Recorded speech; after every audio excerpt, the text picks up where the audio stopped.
We all have goals in life: a good education, a strong career, financial stability, and social status. But what if I told you the Apostle Paul looked at all his elite earthly success and called it garbage? Today, I was reading Philippians chapter 3, and I was stopped by one word: goal. What was Paul's ultimate goal? He simply wanted to know Christ and to reflect him. Paul desired to know the power of Christ's resurrection and to participate in his sufferings. Suffering and trials are unavoidable, whether you are in ministry or working a secular job. I remember a time as an IT professional when I was handed a critical client project with just a 10-day deadline. The technology was completely new to me, and I had zero experience with it. I spent days and nights in the office under immense pressure, and it even strained my family time.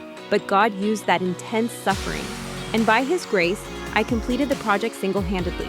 It elevated my reputation and became a benchmark for my team, yet I did not deserve it.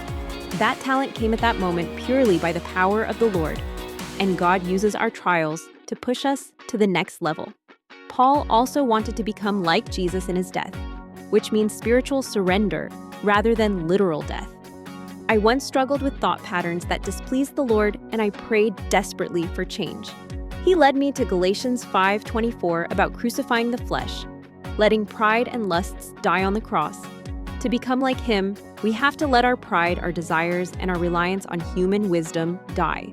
Paul's core desire was simply to be like Jesus, and that is why he considered his earthly knowledge and status as garbage.